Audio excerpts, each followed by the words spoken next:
روزے کی حالت میں اپنی بیوی کے قریب جا سکتے ہیں یا نہیں جا سکتے؟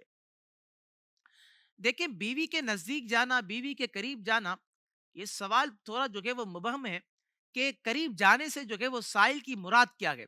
اگر نزدیک جانے سے، قریب جانے سے سائل کی مراد جو کہ وہ جمع ہے،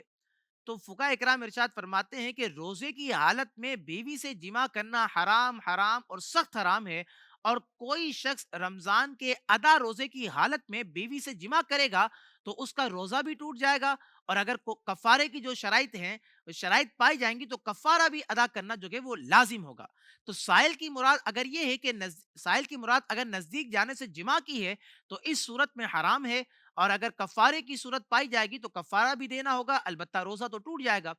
اگر جو کہ سائل کی مراد بیوی کے نزدیک جانے سے جمع نہیں ہے تو اس کا حکم جو کہ وہ تفصیلی ہے۔ حکم اس کا یہ ہے، روزے کی حالت میں اپنی بیوی کے بدن کو چھوئے بغیر جو کہ قریب ہونا اگر جو کہ وہ سائل کی مراد ہے تو اس میں تو کوئی حرج نہیں، اور بدن چھو لینا یا پھر اپنی بیوی کا بوسہ لینا، اور اگر معاذ اللہ جمع میں پڑنے یا انزال کا جو کہ وہ خدشہ ہو، تو یہ وہ افعال ہیں کہ جو روزے کی حالت میں مکروہ ہیں، کیونکہ اندیشہ ہے کہ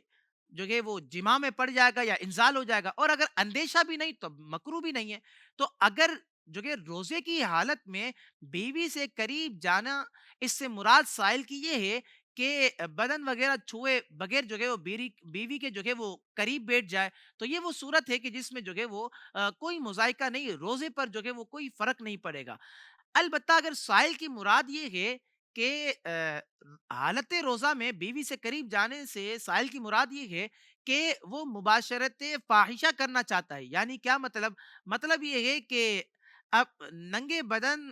کے ساتھ جو ہے اپنی شرمگاہ کو جو ہے وہ ملانا چاہتا ہے، تو یہ مطلقاً مکروہ ہے۔ اور بوسائے فاحشہ، یعنی کہ جو کہ وہ اپنی بیوی کے ہونٹوں کو چوسنا، تو علماء اکرام ارشاد فرماتے ہیں یہ بھی جو کہ وہ مکروہ عمل ہے، اور عین ممکن ہے کہ اس کا لعاب جو کہ وہ پی جائے، اور لعاب اگر حلق سے اتر گیا تو پھر یہ صورت میں بھی جو کہ وہ روزہ ٹوٹ جائے گا۔ تو اگر سائل کی مراد جو کہ وہ بیوی سے قریب جانے سے جو کہ وہ جمع مراد ہے تو یہ حرام کام ہے، روزہ ٹوٹ جائے گا، اور اگر جو کہ وہ سائل کی مراد جو کہ بغیر بدن چھوئے بیٹھنے کی ہے ساتھ، تو اس صورت میں کوئی مذائقہ نہیں، اور اگر بدن وغیرہ چھونا یا حق کرنا یا جو کہ وہ بوسہ وغیرہ لینا، اگر اس صورت میں انزال کا یا جمع میں پڑنے کا اندیشہ ہے تو یہ مکروہ عمل ہے، اور اگر اندیشہ نہیں تو یہ مکروہ عمل بھی نہیں۔ تو سائل کی جو مراد ہے اس حساب سے آپ کے سامنے تفصیلی حکم پیش کیا۔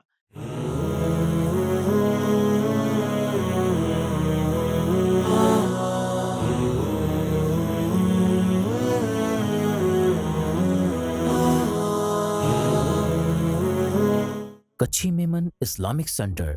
Run towards way of Allah.